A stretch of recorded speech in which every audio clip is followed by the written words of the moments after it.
Sir NTR Prashanth Neel project start అయిందని ఒక update అయితే వచ్చింది, కానీ మరి షూటింగ్ ఎంతవరకు వచ్చింది, దీని ప్రాసెస్ ఎంతవరకు జరుగుతుంది?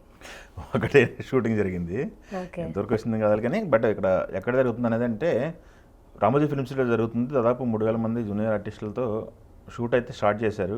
ఓకే, ప్రస్తుతానికి ఎన్టీఆర్ అయితే ఈ షెడ్యూల్లో పాల్గొనట్లేదు. ఒక 10 రోజులు షూట్ ఆట ఇది ఫస్ట్ షెడ్యూల్. ఓకే, ఒక 10 రోజులు షూటింగ్ ఉంటుంది. 10 రోజులు కూడా ఇంపార్టెంట్ సీన్లే కానీ బట్ జనాల మీద తీస్తున్నారు. ఎన్టీఆర్ నెక్స్ట్ షెడ్యూల్లో పాల్గొంటారంట. నెక్స్ట్ షెడ్యూల్ అనేది లాంగ్ షెడ్యూల్ ఉంటుందట. ఓకే, ఆ షెడ్యూల్లో ఎన్టీఆర్ పాల్గొంటాడు. ప్రస్తుతానికి ఎన్టీఆర్ అయితే వార్ మూవీ చేస్తున్నాడు కదా, కంప్లీట్ చేసే పనిలో ఉన్నాడు.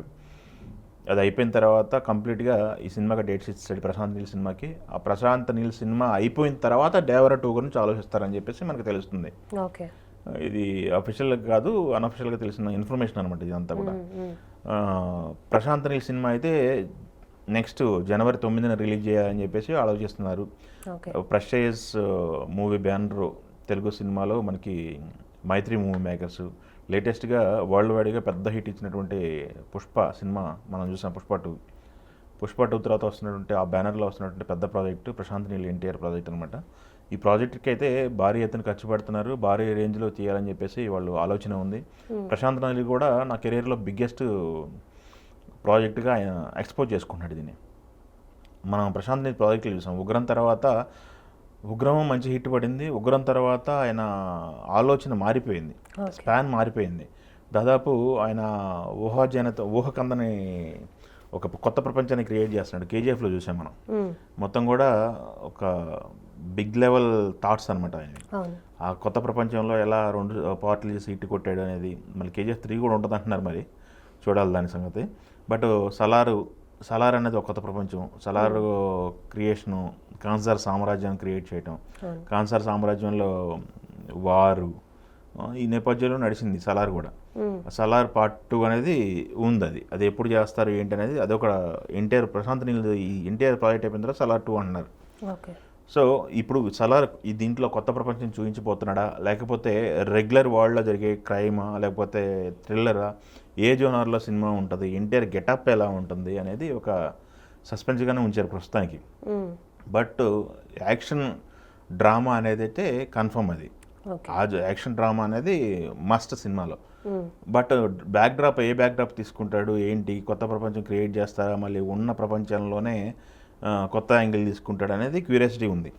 ఈ ప్రాజెక్ట్ చుట్టూ ఎన్టీఆర్ ఫ్యాన్సే కాదు, ప్రేక్షకులంతా కూడా, ప్రపంచం అంతా కూడా ఆలోచిస్తున్నారు ఏ జోనర్లో ఎలా తీయబోతున్నాడు ఈ సినిమా అనేది. సో ప్రాజెక్ట్ స్టార్ట్ అయింది. ఎన్టీఆర్ ఫ్యాన్స్ కూడా చాలా హ్యాపీగా ఉన్నారు. ఎందుకంటే ఇది ఓపెనింగ్ చేసి చాలా గ్యాప్ వచ్చింది, 6 నెలలు అవుతుంది ఓపెనింగ్ చేసి. సో 6 నెలల నుంచి కూడా ఈగర్లీ వెయిటింగ్ అనమాట, షూటింగ్ సెట్స్ మీదకి ఎప్పుడు వెళ్తా సినిమా అని. నిన్నే మనం చూసాము, ప్రశాంత్ నీలు ప్లస్ అఫీషియల్ ఒక ట్విట్టర్ హ్యాండిల్ ఒకటి లాంచ్ చేశారు. దీనికి టైటిల్ కూడా డ్రాగన్ అని చెప్పేసి అంటున్నారు. అది ఇంకా అఫీషియల్ కాదు, డ్రాగన్ అంటున్నారు.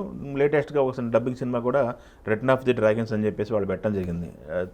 తమిళ్లోనేమో డ్రాగన్ అనే ఉంది, దీంట్లోనేమో టైటిల్ మార్చుకున్నారు. అంటే నాకు తెలిసి ఈ టైటిల్ రిజిస్టర్ అయి ఉంటుంది అనేది ఒక అంచనా, డ్రాగన్ అనేది. సో ఈ సినిమాకి టైటిల్ ఏంటనేది పక్కన పెడితే ప్రాజెక్ట్కి సంబంధించిన క్రేజ్ బజ్ అయితే క్రియేట్ అయింది.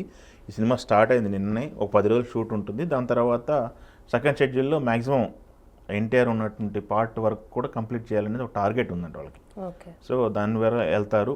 దీని తర్వాత June 9th రిలీజ్ ఉంటుంది. దాని తర్వాత వేరే ప్రాజెక్టుల మీదకి వెళ్ళిపోతారు ప్రశాంత్ నీల్ అని చెప్పేసి సమాచారం. సో ప్రాజెక్ట్ అయితే క్రేజీగా నడుస్తుంది. షూటింగ్ కూడా అలానే రేంజ్లోనే ప్లాన్ చేస్తున్నారు. ఖర్చు కడితే ఏమాత్రం వెనక వేయట్లేదు. దాదాపు దీని బడ్జెట్ వచ్చి ఒక 400 నుంచి 500 కోట్ల బడ్జెట్ అని చెప్పేసి చెప్తున్నారు. మనకి ఎన్టీఆర్కి మన రిలీజ్ అయినటువంటి దేవరా 500 కోట్లు కలెక్ట్ చేసింది పార్ట్ 1. సో ఎన్టీఆర్ మార్కెట్ ఏంటి అనేది ఓకే, ఓ మాస్టర్గా ఒక డిబేట్ టాకుతోనే 500 కోట్లు రాబట్టగలిగాడు అంటే, అది కూడా మన తెలుగు రాష్ట్రాల్లో మన చుట్టూ ఉన్నటువంటి సౌత్లో కొంత బెల్ట్లో చేశాడు. హిందీ బెల్ట్లో కనుక గట్టిగా పట్టుకున్నట్టయితే ఇంకో 200 కోట్లు వచ్చాయి. బట్ ఒక సౌత్లోనే ఇంత కొల్లగొట్టగలిగాడంటే హిందీ మార్కెట్లో గట్టిగా పట్టుకుంటే దాదాపు 1000 కోట్ల సినిమా ఆయన పైన చేసుకోవచ్చు. 1000 కోట్ల మార్కెట్ ఉంది కాబట్టి మంచి సినిమా ప్లాన్ చేస్తే 1000 కోట్ల వరకు వెళ్తుంది అనేది ఒక అంచనా ఉంది. కాబట్టి ఈ సినిమాకి అయితే భారీ బడ్జెట్ పెడుతున్నారు, బడ్జెట్కి వెనకాడట్లేదు అనేది మనకు తెలుస్తుంది. సో ఈ ప్రాజెక్ట్ ఎట్లా చూసినా కానీ క్రేజీ ప్రాజెక్టే, ఫ్యాన్స్కి అయితే ఫుల్ మీల్స్ అని మనం మాట్లాడుకోవాలి.